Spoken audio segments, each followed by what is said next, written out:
안녕하세요. 저는 다인 AB의 행동지원센터 대표로 있는 박인환이라고 합니다. 오늘은 학교 폭력 문제 이해하고 대처하기를 주제로 이야기를 해보고자 합니다. 자녀에게 학교 생활이 항상 행복하기만을 바라지만 학교 내 친구들 간의 부정적인 상호작용으로 마음의 상처를 입는 경우도 발생하는데요. 오늘은 조금은 마음 아픈 얘기지만 학교 폭력에 대한 이야기를 나누고자 합니다. 그래서 이 영상이 부모님들께서 학교 폭력을 예방하고 그리고 잘 극복하는 데 있어서 도움이 되는 영상이 되기를 바랍니다. 목차는 다음과 같습니다. 일단 첫 번째는 학교 폭력에 대해서 설명을 드리고자 하고요. 두 번째는 학교 폭력과 관련된 요인에 대해서 말씀을 드리고자 합니다. 그리고 마지막 세 번째에서는요, 학교 폭력의 대처 방법을 심각성에 따라 구분해서 설명을 드리고자 합니다. 그러면 학교 폭력에 대해서 이야기를 나눠보도록 하겠습니다. 학교 폭력이라는 단어를 들으면 어떤 장면이 떠오르시나요? 폭력이라는 단어가 주는 이미지 때문에 뉴스에서 보셨던 굉장히 과격하고 슬픈 장면들이 떠오르실 거라고 생각합니다. 그래서 많은 부모님들께서 학교 폭력은 우리 가족과 멀리 있는 일이라고 생각하시는 경우가 많으실 거예요. 하지만 학교 폭력은 또래 상호작용의 한 가지 유형입니다. 예를 들면 아래의 그림에서 보실 수 있는 것처럼 그냥 친구들이 서로 부정적인 피드백을 하거나 별명을 부르는 행동도 학교 폭력의 기준을 만족시킨다면 학교 폭력이라고 부를 수가 있습니다. 그만큼 일반적인 친구들 간의 또래 상호작용과 학교 폭력을 구분하는 것은 쉽지 않습니다. 자, 그렇다면 무엇을 학교 폭력이라고 볼 수 있을까요? 우선은 학교 폭력을 학문적인 용어로 불렀을 때 불링, 즉 또래 괴롭힘이라고 부릅니다. 이러한 또래 괴롭힘은 세 가지 특성을 가지고 있습니다. 첫 번째는 힘의 불균형이에요. 이 학교 폭력에서는 이제 두 가지가 존재하지요. 첫 번째는 가해자, 두 번째는 피해자고요. 이 괴롭힘을 가하는 가해 학생은 보통 피해 학생보다 힘적으로 우열해 있습니다. 정말 신체적인 힘이 셀 수도 있고요. 공부를 더 잘할 수도 있고 친구들하고 노는 어떤 사회적인 기술도 더 뛰어난 경우들이 있습니다. 그래서 보통 힘적으로 우열이 있는 친구들이 가해 학생을 하는 경우가 많습니다. 자, 두 번째는 위도성입니다. 이 학교 폭력, 즉 또래 괴롭힘이라고 부르려면요, 이 친구들이 하는 행동에 위도가 있어야 됩니다. 예를 들면 저 친구에게 상처를 입히도록 하겠다. 저 친구를 다른 친구들하고 못 놀게 만들겠다. 저 친구에게 창피를 주겠다. 이제 이런 위도를 가지고 있는 경우들이 있습니다. 그 장난으로 하더라도요, 그 내면을 잘 들여다보면 어떤 그 상처를 주고자 하는 그런 위도들이 담겨 있는 경우가 많습니다. 가장 마지막으로 저희가 이제 부모님들께서도 이 학교 폭력과 또래 상호작용을 구분할 수 있는 쉬운 특성이 있습니다. 그게 바로 반복성입니다. 한 번 정도는 친구들끼리 별명을 부를 수 있어요. 또 한 번 정도는 저 친구를 향해서 부정적인 피드백을 할 수 있습니다. 그런데 그만하라고 얘기했음에도 불구하고 교사가 그 가해 학생에게 경고를 했음에도 불구하고 이게 계속 반복이 되고 일주일 내내, 2주 내내, 한 달, 두 달, 세 달 뒤때까지 계속 반복적으로 일어나고 있다면 그거는 또래 괴롭힘, 즉 학교 폭력이라고 볼 수 있는 겁니다. 자, 학교 폭력에는 어떤 유형들이 있을까요? 제가 유형별로 어떤 특성들이 나타나는지 설명을 드리고자 합니다. 그리고 이때 제가 언어적 괴롭힘, 신체적 괴롭힘처럼 이렇게 파란 색깔하고 주황색으로 칠해놨는데요. 이런 색깔들도 유의 있게 보시면서 설명을 들어주시면 좋겠습니다. 자, 일단은 첫 번째로는 언어적 괴롭힘입니다. 놀리기, 욕하기, 비하하기, 모욕하기, 그리고 상처 주는 별명 부르기, 이런 것들이 언어적 괴롭힘에 들어갈 수 있습니다.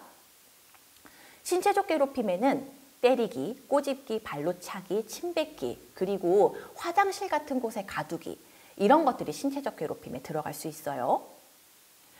관계적 괴롭힘도 학교폭력 유형 중에 하나입니다. 예를 들면 또래들끼리 이제 그런 놀이하는 데 있어서 이제 제외시킨다거나 아니면 모둠 활동에서 일부러 제외시키고 자기네들끼리 한다거나 이제 이런 활동에서 제외시키기가 여기 안에 포함이 되고요. 아이에 대해서 사실이던 아니면 사실이 아니던 간에 어떤 소문을 퍼뜨리는 것도 관계적 괴롭힘에 해당합니다.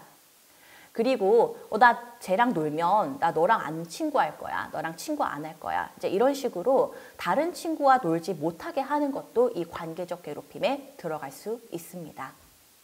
강요하기도 발생할 수 있는데요. 강요하는 것은 즉 원치 않는 일을 시키는 겁니다. 예를 들면 너 내 숙제 해와 이런 식으로 과제를 떠넘긴다든지 아니면 너 내 대신에 오늘 몇 시부터 몇 시까지 게임 좀 해. 나 포인트 좀 얻게. 이런 것들도 강요하기에 들어갈 수 있고요. 너 내 빵 좀 사와. 이렇게 셔틀시키는 심부름 같은 것들. 너 쟤한테 뭐라고 놀리고 와. 쟤한테 욕 한번 하고 와. 이런 것처럼 자기 대신에 다른 학생을 괴롭히도록 강요하는 것. 이런 것들도 학교폭력의 유형에 속하고요. 돈이나 물품 같은 금품 뺏는 것.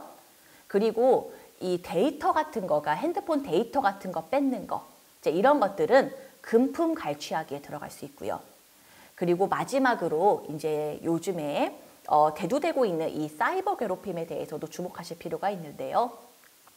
컴퓨터나 핸드폰, SNS가 뭐 유튜브라든지 아니면은 뭐 인스타라든지 이제 이런 데다가 사실이든 아니든 간에 사적이고 모욕적인 내용을 올리는 것도 사이버 괴롭힘에 해당합니다. 혹은 공포심이나 불안감을 유발하는 내용을 이런 온라인상에서 반복적으로 보내는 것도 사이버 괴롭힘에 들어가게 됩니다.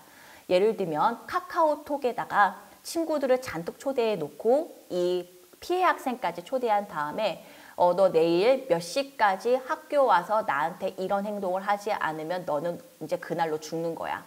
너 엄마한테 내가 이런 식으로 행동했다고 얘기하기만 해봐. 그럼 너는 나한테 어떻게 되는 거야. 이런 식으로 협박하는 글을 반복적으로 보내는 건 역시도 사이버 괴롭힘에 해당합니다.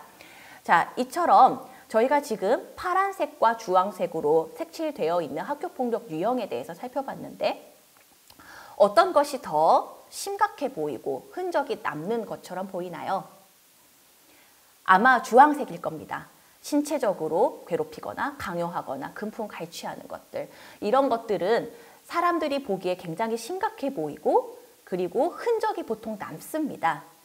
자, 그런데 부모님들께서 아셔야 되는 거는요.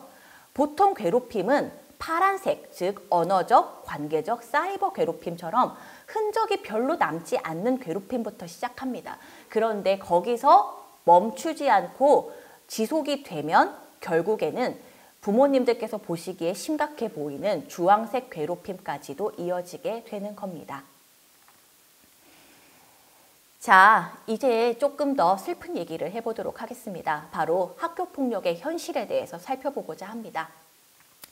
지금부터는 연구 결과를 토대로 장애 학생들이 얼마만큼 피해를 겪거나 가해를 하는지에 대한 이야기를 해볼 겁니다. 자, 먼저 피해율부터 살펴보죠. 베어와 이제 그 밖의 연구자들이 2015년에 행한 연구입니다. 여기 이 피해율을 살펴보시면 일반 학생은 47.9%의 학생들이 피해를 겪는다고 보고를 했고 장애 학생들은 68.3%에 해당하는 학생들이 괴롭힘을 당한 적이 있다라고 보고했습니다. 자, 그럼 우선 부모님들께서 이 수치를 통해 볼 수 있는 건 장애 학생 10명 중에 7명이 괴롭힘을 당할 수 있다는 겁니다. 그리고 두 번째는 장애를 가지고 있으면 장애가 없는 경우보다 괴롭힘을 당할 확률이 크다라는 것. 슬프지만 저희가 기억해야 되는 사실입니다. 자, 두 번째에서는 로즈 등의 학자들이 연구한 것을 토대로 장애 학생들이 얼마만큼 가해를 하는지에 대한 이야기를 해보도록 하겠습니다. 일반 학생은 70.5%가 가해한 적이 있다라고 보고했습니다. 장애 학생은 69.6%의 학생들이 가해를 한 적이 있다고 보고했고요. 즉, 장애 학생 10명 중 7명도 괴롭힘을 할 수 있다는 겁니다. 이 얘기는 부모님의 자녀도 가해를 하는 학생이 될 수 있다라는 점입니다. 자, 그런데 여기를 보면 이 장애 학생이 가해를 할 확률이 일반 학생들과 거의 엇비슷하다는 것을 볼 수가 있습니다. 그래서 저희가 우리 자녀의 괴롭힘을 당할, 즉 피해를 당할 가능성도 염두에 둬야 되지만 가해자가 될 가능성도 염두를 해봐야 된다는 것을 저희가 이러한 연구들을 통해서 알 수가 있습니다. 이번에는 저희가 아까 이제 빨간색과 파란 색깔 네모를 통해서 보셨던 이 또래 괴롭힘의 유형별로 피해율과 가해율이 어떤지를 살펴봄으로써 어떤 유형의 괴롭힘을 빈번하게 당하거나 아니면 어떤 유형의 괴롭힘을 빈번하게 가하는지에 대해서 살펴보도록 하겠습니다. 자, 우선은 유형별로 피해율부터 살펴보겠습니다. 여기서 보시면 어떤 게 제일 빈번하냐면 언어적 괴롭힘과 관계적 괴롭힘을 우리 장애 학생들이 많이 당한다라는 걸 볼 수가 있습니다. 이 말은 저희 자녀들이 괴롭힘을 당할 때는 흔적이 남지 않는 괴롭힘들을 빈번하게 당한다라는 것을 의미합니다. 자, 그러면 우리 자녀가 만약에 이제 그 장애 학생들이 가해를 한다면 어떤 유형의 가해를 빈번하게 하는지 살펴보면 가장 빈번하게 나타나는 게 바로 신체적인 괴롭힘입니다. 이 신체적 괴롭힘은 흔적이 남는 괴롭힘이지요. 그래서 장애 학생들은 주로 눈에 띄는 괴롭힘을 주로 하더라. 네, 이런 연구 결과를 통해서 만약에 이제 우리 장애 학생들이 괴롭힘을 당한다면 주로 흔적이 남지 않는 것. 그래서 학교 선생님이나 주변 친구들의 눈에도 그렇게 띄지 않는 괴롭힘을 잘 당할 수가 있겠구나. 그리고 만약에 괴롭힘을 한다면 너무 눈에 띄게 가해를 해서 학생들과 그리고 선생님한테 눈을 띄어서 가해자로 찍히는 일들이 발생할 수 있겠구나. 이런 부분들에 대해서 생각해 볼 필요가 있습니다. 자, 이번에는 학교 급별로 피해를 당하는 정도가 얼마만큼 다른지에 대해서 오원석 등의 연구를 통해서 살펴보도록 하겠습니다. 자, 일단은 피해 심각도, 즉 피해를 얼마만큼 심각하게 당하는지는요. 초등학교, 중학교, 고등학교에 따라서 다르게 나타나는데요. 일단은 초등학교가 9, 중학교 7, 고등학교 7로 초등학교에서 그 피해 심각도가 가장 심각한 것으로 나타났습니다. 자, 이 이야기는 저희가 이 학교폭력 혹은 이 또래 괴롭힘이 발생하는 것이 유심하게 살펴봐야 되는 시기는 언제부터다? 바로 초등학교 시기부터다 라는 것을 꼭 기억해야 되고 이때부터 저희가 유심하게 봐야 된다는 것을 시사합니다. 자, 그런데 이 학교폭력이 초등학교 시기부터 나타난다라면 이것이 계속 안정화가 되면은 이 초등학교 때 시작됐던 또래 괴롭힘이 초등학교 1학년에서 6학년까지 중학교, 고등학교까지도 이어질 수 있다는 것을 저희가 생각을 해야 돼요. 그러니까 이 신희영 등의 연구에 따르면 이 학기 초에 학교폭력에서의 피해와 가해가 나타난 게 학기 말에 피해와 가해를 유의미하게 예측했었다라는 어떤 결과를 보고를 했어요. 이거는 학기 초에 시작이 되면 이게 학기 말까지도 이어질 가능성이 크다라는 것을 얘기해 주는 거예요. 그렇기 때문에 저희는 학교 폭력이 돼서 학기 초부터 잘 살펴보는 게 필요하고 이거를 가위로 싹둑 자르듯이 조기에 싹둑 자르는, 그래서 이 학교 폭력이 안정화되어서 우리 자녀가 계속 괴롭힘을 당하거나 가해를 하는 일이 없도록 만드는 것, 이것이 굉장히 중요하다는 것을 기억하고 저희가 다음으로 넘어가서 학교 폭력과 관련된 요인에 대해서 이야기를 나눠보도록 하겠습니다. 자, 우선은 저희가 이 학교 폭력과 관련된 요인, 즉 학교 폭력에 영향을 미치는 어떤 그런 요인에 대해서 살펴보려고 하는데요. 이때는 저희가 두 가지로 나누어서 그 요인을 살펴볼 겁니다. 자, 여기 이제 저희 이 원을 보시면요. 가장 가운데에 아동, 빨간색 원이 있고요. 그 바깥쪽에 파란색, 초록색, 노란색, 그리고 베이지색까지의 다른 원들이 이 아동을 둘러싸고 있는 것을 볼 수가 있을 겁니다. 이때 아동이 가지고 있는 특성, 성이든 연령이든 아니면 장애로 인한 특성이든 간에 이 아동 자체가 갖고 있는 특성을 저희가 개인적 요인이라고 부르고요. 아동을 둘러싼 여러 색깔의 원을 뭐 학교라든지 뭐 가정이라든지 친구 관계라든지 이런 것들을 저희가 환경적 요인이라고 부를 수가 있습니다. 그래서 저희가 보통 어떤 학교 폭력을 당했거나 가한 학생들에 대해서 이야기를 할 때 쟤는 좀 공격적인 특성을 갖고 있어. 아, 쟤는 친구한테 잘 다가가질 못해서 어울리지 못하는 거야처럼 이 학생 자체를 탓하는 경우들이 있어요. 근데 절대로 이 학교 폭력은 학생 혼자만의 어떤 특성 때문에 발생하는 게 아니에요. 이 학생과 이 주변에서의 이 환경적 특성 때문에 같이 발생을 하는 거기 때문에 저희가 학교 폭력을 예방하든 학교 폭력이 발생하고 나서 조기에 개입해서 빨리 끊어내든 간에 항상 개인적인 요인, 그러니까 즉 학생이 가진 특성과 그 학생을 둘러싼 환경적 특성을 같이 고려하는 것들이 상당히 필요합니다. 그러면 저희가 개인적인 특성들부터 살펴보도록 하겠습니다. 자, 일단은 주황색 네모가 부정적인 결과를 가지고 오는 개인적인 위험 요인이고요. 파란색 네모가 긍정적인 결과를 가지고 오는 개인적인 보호 요인이라고 할 수가 있습니다. 위험 요인에 대해서 설명드리면 위험 요인은 학교 폭력을 발생시키거나 유지시키는 데 영향을 미치는 요인, 그러니까 즉 위험하게 만드는 요인이 위험 요인이고요. 보호 요인이라 함은 학교 폭력으로부터 우리 자녀를 구해낼 수 있는 학교 폭력의 강도를 낮추거나 멈추는 데 도움이 되는 요인이 바로 보호 요인입니다. 자, 그러면 개인적인 위험 요인부터 살펴보겠습니다. 우선 학생이 가진 부족한 사회적 기술, 과잉하고 충동적인 특성, 그리고 정서 조절을 잘 해내지 못하는 것, 즉 정서 조절 능력이 부족한 것들, 이런 특성들이 개인적으로 가지고 있을수록 학교 폭력을 많이 경험하는 것으로 나타났고요.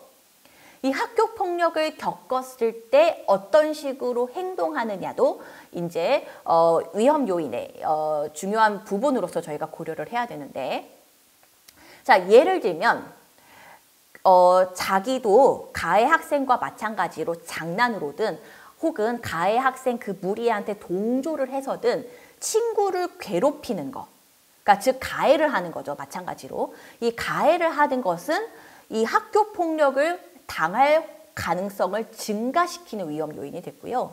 그리고 학교 폭력을 당했을 때 맞서 싸우는 것, 같이 때리고 같이 꼬집고 같이 욕하는 것 같이 공격적인 방식으로 학교 폭력에 대처했을 때 이건 역시도 학교 폭력을 증가시키는 위험 요인으로서 나타났습니다. 자, 그리고 수동적인 대처, 즉 그 상대방의 가해 학생이 괴롭힘을 했을 때 가만히 있거나 아니면 막 어디로 막 도망가는 거, 이런 수동적인 대처도 이제 학교 폭력을 증가시키는 위험 요인으로 밝혀졌고요. 우리 학생들이 또 이 아까 말씀드렸던 것처럼 이 학교 폭력이라는 게 또래 상호작용 가운데서 발생하는 거라 말씀드렸잖아요. 그러니까 우리 장애 학생들이 얘가 날 괴롭히는 건지 같이 놀고자 하는 건지 구분하기 어려워하는 경우들이 상당히 많습니다. 그래서 자기한테 욕을 했더라도 제가 그래도 나랑 놀아주고 상호작용 한다라고 생각을 해서 계속 먼저 접근하는 경우들이 많아요. 피해야 되는데요. 그렇죠? 그러니까 그래서 오히려 자기가 자꾸 접근을 해서 가해를 당할 일을 만드는 경우들도 발생을 합니다. 자, 그런데 이런 위험 요인들 중에서 가장 안 좋은 위험 요인이 뭐냐면 바로 제가 빨간색 동그라미를 친 것처럼 장난이나 동조로 같이 친구를 괴롭히는 거, 혹은 괴롭힘을 당했을 때 공격적으로 대처하는 것은 이 장애 학생들에게 부정적인 낙인을 줘버리기 때문에 안 좋은 위험 요인이었습니다. 그래서 저희가 이 어떤 연구 결과를 통해서 저희가 생각할 수 있는 건 우리가 부족한 사회적 기술이나 정서 조절의 실패와 같은 이 학생의 장애로 인해서 가지고 있는 특성들을 우리가 치료 등을 통해서 다루는 게 필요하거나 플러스 학교 폭력을 당했을 때 그 대처하는 방식이 적어도 자기를 더 학교 폭력 속에 밀어넣는 방식으로 대처하지 않게끔 교육해야겠구나. 플러스 어떤 경우더라도 공격적인 행동을 해서 우리 학생들이 부정적인 낙인으로 인해 결국 전학까지 가게 되는 일은 막아야 되겠구나. 이런 부분들에 대해서 저희가 생각해 볼 수가 있습니다. 자, 그러면 긍정적인 결과를 가지고 오는 보호 요인에 대해서 살펴볼 거예요. 일단 괴롭힘을 당했을 때 적극적으로 대처하는 것. 선생님이라든지 부모님한테 도움을 요청하는 방식이라든지 아니면 나 이거 싫어, 그만해 처럼 자기 주장을 하는 방식의 어떤 학교 폭력에 대한 적극적인 대처가 학교 폭력으로부터 이 친구를 보호하는 데 도움이 됐고요. 그리고 정서 조절을 성공하는 것. 그러니까 우리 학생들이, 장애 학생들이 괴롭힘을 당했을 때 공격적으로 대처하는 게 주변 사람들이 공격적으로 대처하라고 가르쳐서가 아니라 보통 정서 조절에 실패해서 그러는 경우가 많아요. 그러니까 나를 뭐라고 놀리면 내가 그냥 너무 화가 나버린 나머지 내가 부모님한테 하지 말라고 대처하라고 배웠음에도 불구하고 그걸 쓰지 못하고 또 같이 그냥 주먹이 나가버리는 거거든요. 그래서 정서 조절이 굉장히 중요해요. 이런 정서 조절 방법에 대해서 알려주고 학생이 실천해서 성공하는 경험을 갖는 거. 이게 이제 중요한 보호 요인 중에 하나로 나타났고요. 저희가 학교 경험이 항상 행복했으면 좋겠지만 사실 그렇지만은 못한 게 사실이잖아요. 근데 사실 장애 학생들뿐만 아니라 일반 학생들도 학교 경험이 100% 다 행복할 수는 없어요. 근데 그거를 어떻게 이겨내는지가 중요해요. 그러니까 결국엔 내가 이런 상처가 있어도 공교육으로부터 벗어나지 않고 끝까지 가는 게 중요한 거예요. 그러면 그때 도와주는 게 뭐가 있는가 했더니 내가 잘하는 특기를 발견하는 거. 예를 들면 나 피아노 잘 쳐, 나 자동차 이름 잘 외워, 이런 특기들을 발견하는 거. 수업의 소소한 재미를 발견하는 거. 나 오늘 어제 뭐 학교에서 이런 거 배웠어. 내가 오늘 뭐 친구들하고 뭐 어떤 게임을 배웠어. 이런 수업의 재미를 발견하는 거. 그리고 스트레스 해소법을 찾는 거. 내가 1교시부터 6교시까지 굉장히 힘들었는데 내가 집에 와가지고 레고, 내가 진짜 좋아하는 레고를 맞추면서 스트레스를 푸는 거. 아니면은 내가 뭐 운동 수업에 가가지고 막 몸을 막 움직이면서 스트레스를 푸는 거.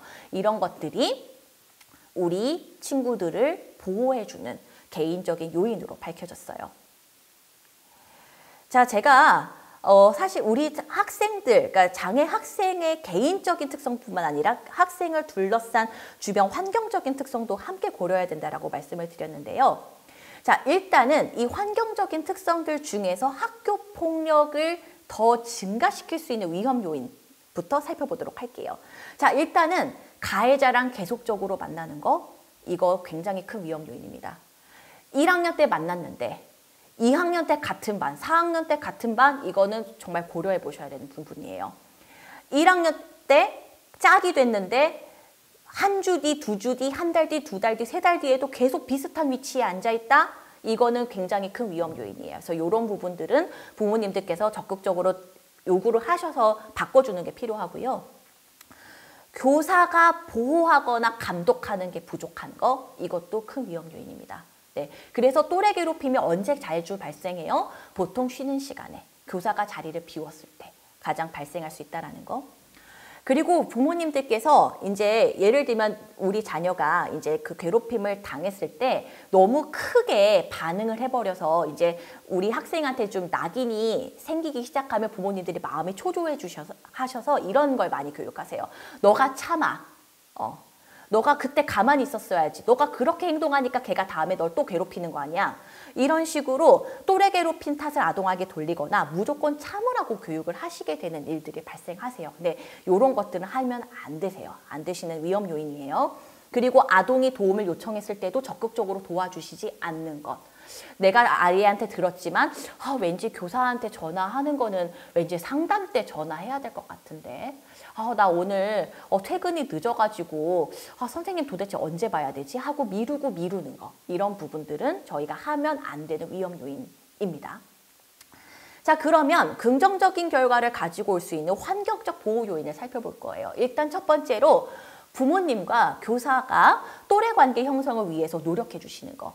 꼭 학교 장면이 아니더라도 그냥 치료실에서 집단 치료를 하면서 친구들 관계를 만들어주는 거, 교회나 성당과 같은 어떤 종교적인 활동을 통해서 또래 관계 형성을 도와주시는 거, 이런 부분들이 중요한 보호 요인 중에 하나가 되고요. 정서 조절, 아까 말씀드렸지요. 이것에 대해서 적극적으로 주변에서 함께 노력해 주시는 거. 예를 들면 부모님은 뭐 약물 치료뿐만 아니라 너가 이런 식의 감정을 느낄 때, 너가 분노를 느꼈을 때, 뭐 예를 들면 뭐 엄마가 준비해준 뭐 인형을 보면서 뭐 기분을 풀어봐라. 뭐 쉬는 시간에 뭐 물을 한 잔 마셔봐라. 엄마가 물통 넣어줄 테니까. 이런 어떤 정서 조절의 노력을 해주시거나 그런 부분들에 대해서 교사에게 좀 협조를 구해서 교사가 뭐 쉬는 시간이나 뭐 어떤 수업 시간에 감정이 올라올 때 너 지금 가방에 물 있는데 물 좀 마시면서 좀 기분 풀어보지 않을래? 가방에 너 예쁜 키링 달려있는데 키링 좀 보지 않을래? 이런 식으로 함께 정서 조절을 도와주시는 거가 중요한 보호 요인으로 나타났고요. 적절한 대처법을 교육하시는 거 굉장히 중요하죠. 참아라, 네 탓이다가 아니라 이럴 때는 너가 하지 말라고 얘기해. 그리고 너가 담임 선생님한테 얘기해. 담임 선생님한테도 얘기할 수 있지만 뭐 특수반에 있는 무슨 선생님한테 또 얘기할 수 있어. 뭐 이런 방식의 적극적인 대처법을 적절하게 교육하시는 거. 그리고 아동이 도움을 요청했을 때 적극적으로 도와주는 거. 우리 자녀는 부모밖에 믿을 사람이 없어요.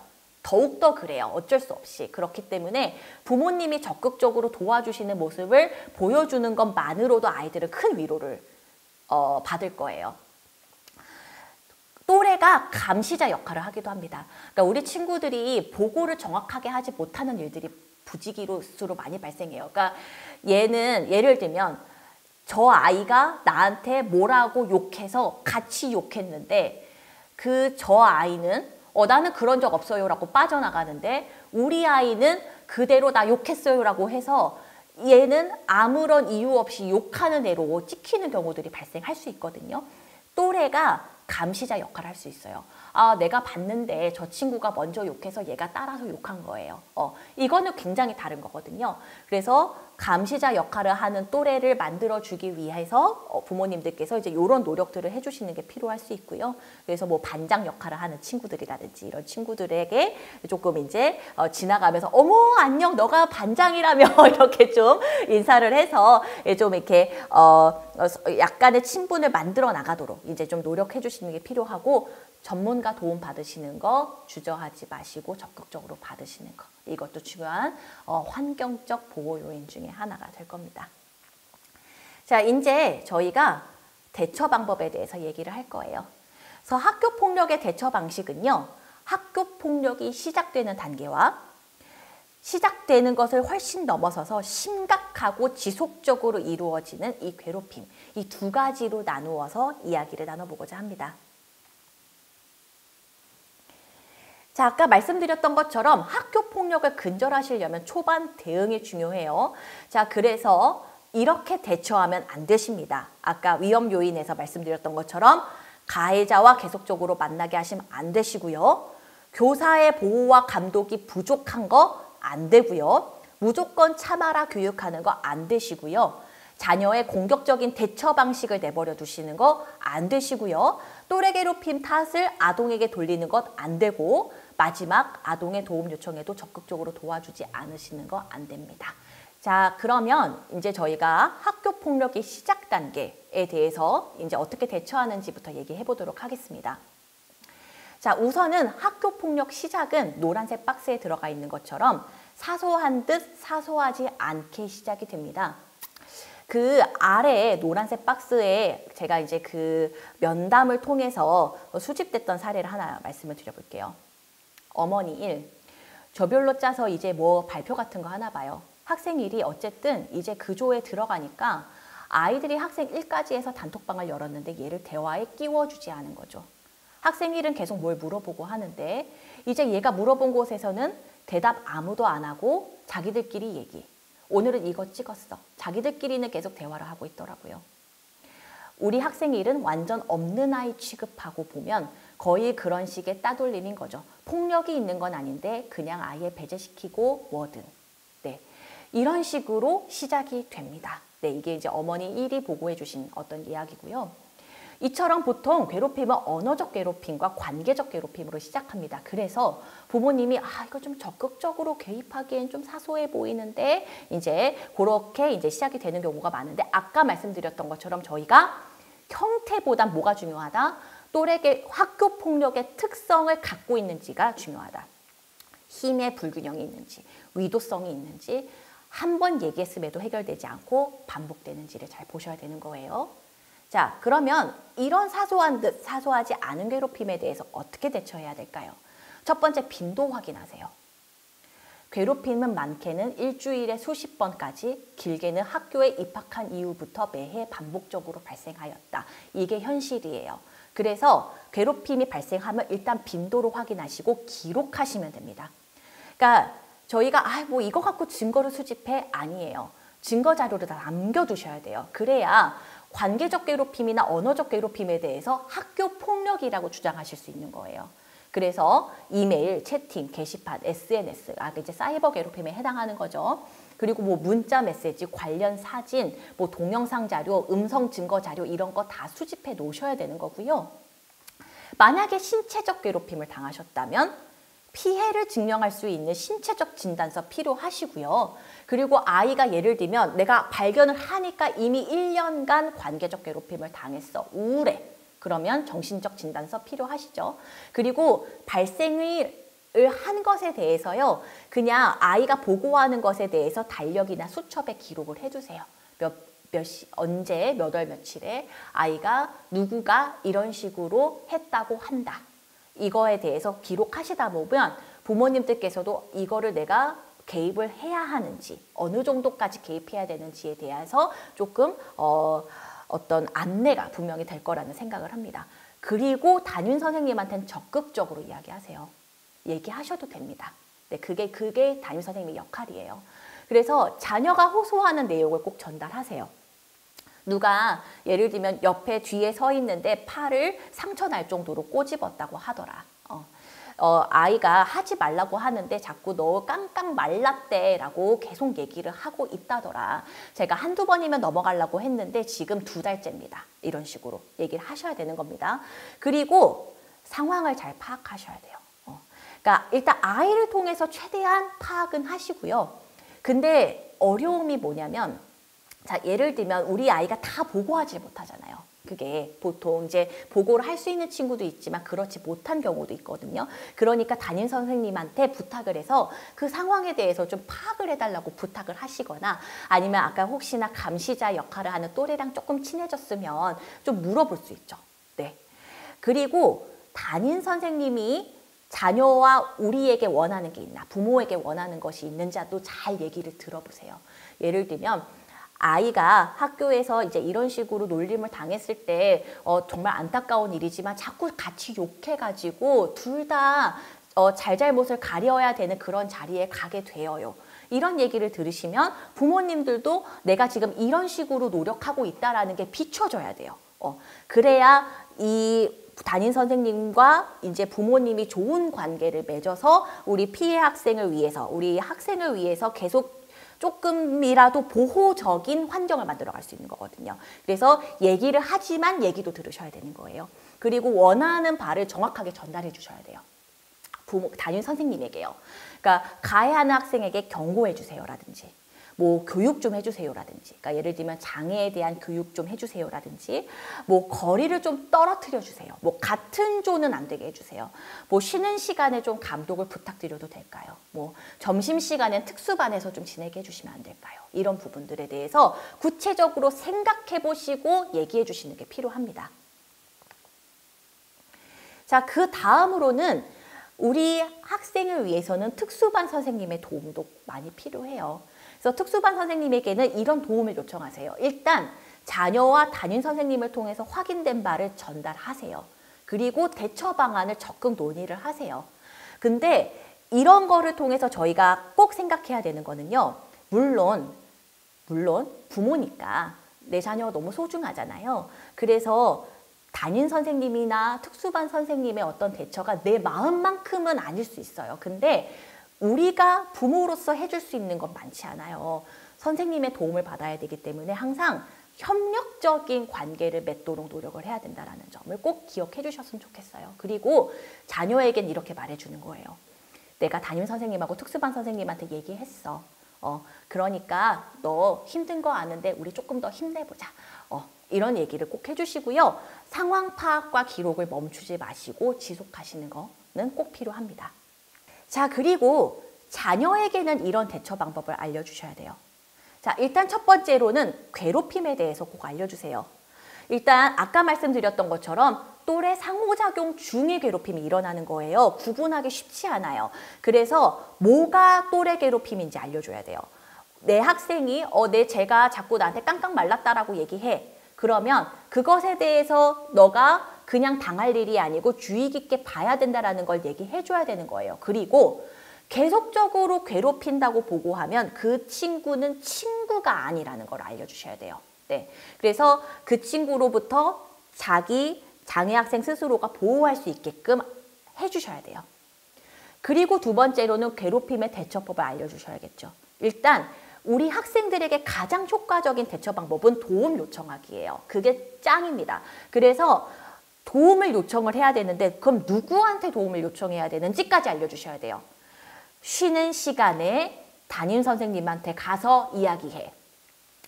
쉬는 시간에 특수교사 선생님한테 특수반에 내려가서 이야기를 해. 이런 것처럼 굉장히 구체적으로 알려주셔야 돼요. 너 그렇게 괴롭힘 당했을 때 도와달라고 좀 얘기해봐. 이것 갖고는 안 됩니다. 구체적으로 말씀해 주셔야 됩니다. 그리고 우리 학생이, 우리 자녀가 그만하라고 말할 수 있도록 또 가르쳐 주셔야 돼요. 네, 그래서 하지 말라고 말한다거나 아니면은 거절, 여러 가지 용어들이 있잖아요. 뭐 거절하는 방식, 나 그거 싫어, 아니야, 그만해. 이런 어떤 용어들에 대해서 말하는 연습을 가르쳐 주시는 게 필요하고요. 자, 그리고 무시하는 방법이 제일 효과적이라는 거 또 기억해 주셔야 돼요. 그러니까 상대하지 않는 거예요. 가해자를요. 근데 이 무시하기가 쉽지 않은 방법이에요. 왜냐하면 가해자가 괴롭혔을 때 무시를 하려면 일단은 내가 감정 조절을 잘 해야 되거든요. 아무 말도 안 하고 그 상황을 지나치려면 내가 그 아이로 인해서 일어나는 감정을 잘 조절할 수 있어야 돼요. 그러니까 무시하기가 좋다더라. 너 이제 걔가 뭐라고 하더라도 그냥 무시하고 지나가를 알려주실 수는 있지만 이것뿐만 아니라 도움 요청하기와 그만 하라고 말하기를 같이 알려주셔야 되는 거예요. 그러면 우리 자녀가 쓸 수 있는 방법에 대해서 부모님들이 캐치하실 수 있으실 거예요. 네, 아시겠지요? 자, 그 다음에는 정서 조절 방법 꼭 가르쳐야 됩니다. 아까 말씀드렸던 것처럼 내가 백날 얘기해도 치료실에서 백날 얘기해도 그거를 쓰지 못하게 막는 게 가장 힘든 게 정서 조절의 어려움이거든요. 그래서 그 자리를 피해라. 그러니까 너가 학교에서 있는 게, 그러니까 교실에서 쉬는 시간에 보내는 게 힘들면 너 특수반에 좀 다녀오라고 한다거나 아니면 그 방식에 대해서 특수교사 선생님한테 요청드릴 수 있죠. 네, 담임 선생님이나. 손 씻고 오라고 한다거나 아니면 뭐 교무실에 좀 가라고 한다거나, 그러니까 어떤 곳에서는 교장 선생님이 그런 역할을 하시는 곳도 있더라고요. 그래서 이제 이런 어떤 그 자리를 피하는 정서 조절 방법이라든지 휴식을 한다든지, 예를 들면 산책하고 오라, 뭐 복도로 좀 산책하고 오라라고 한다든지. 제가 기억나는 학생이 이런 얘기를 한 적이 있어요. 담임 선생님이 운동장 뛰고 오라 그랬대요. 그래서 운동장을 2바퀴 뛰고 왔더니 자기가 많이 감정이 가라앉아서, 원래 이 친구가 소리 지르던 친구거든요. 쉬는 시간에 무슨 일이 생기면 수업 시간에 소리를 확 지르던 친구인데 이제 쉬는 시간에 운동장 뛰고 와서 잘 감정 조절을 하더라. 이제 이런 부분들도 기억해 주시면 좋을 것 같고요. 즐거운 생각하기, 숨쉬기, 숫자 세기와 같은 여러 가지 정서 조절 방법에 대해서 고려해 보시고 가르치시는 거, 이거 기억해 주셨으면 좋겠습니다. 피해는 우리 자녀한테 깊은 상처를 남겨요. 이거는 이제 그때 제가 연구할 때 만났던 장애 학생이 얘기해 준 거예요.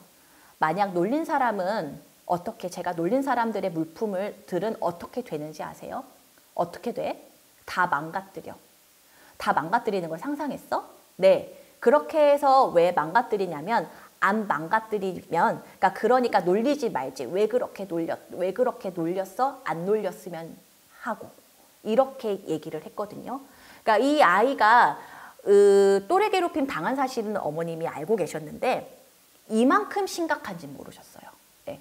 그러니까 우리 자녀에게 깊은 상처를 남길 수 있기 때문에 부모님께서는 그 상처를 어루만져 주는 역할도 같이 해주셔야 돼요.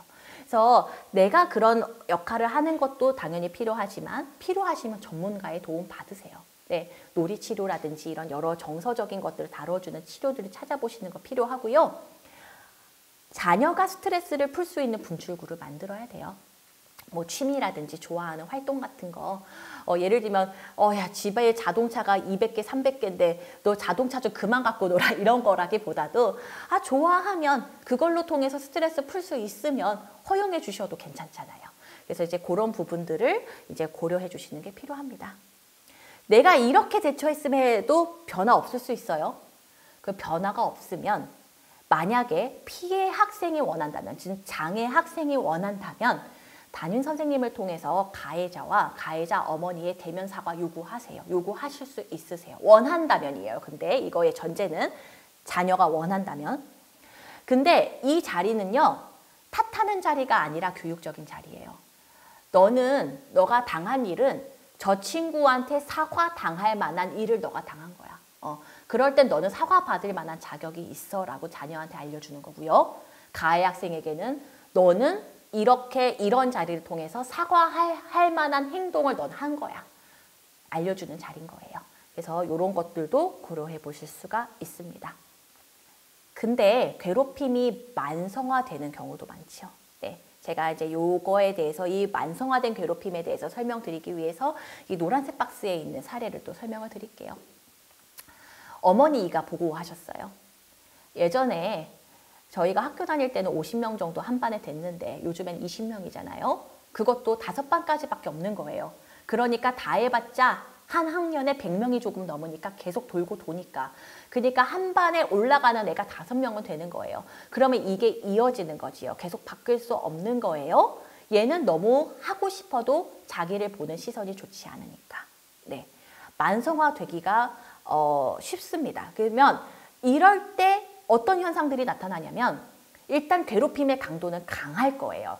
신체적 괴롭힘, 금품갈취, 성폭력, 강제 심부름 이런 것들도 함께 발생할 가능성이 있고 지속적으로 반복적으로 일어나고 가해자가 한 명이 아니라 그 반 친구들, 옆반 친구들, 선배들까지 가담하는 양상으로도 나타날 수 있어요. 그래서 이럴 때는 내가 어떻게 대처를 해야 되냐면 굉장히 어떻게 보면 이때부터는 저희가 사법이라든지 아니면 그 밖에 학교폭력위원회라든지 소집하는 어떤 대처들이 일어날 수가 있어요. 자, 일단은 근데 그 얘기에 대해서 저희가 더 이어서 얘기하기 전에 피해자가 왜 괴롭힘을 신고하지 않느냐. 그러니까 왜 만성화가 될 때까지 이어졌는가에 대해서 이야기를 한번 해볼 거예요. 일단은 우리 자녀가 이게 1년 이상 지속됐는데 나한테 아무 말도 안 했어. 그 왜 그랬을까? 일단 첫 번째는 보복이 두려워서일 수 있어요.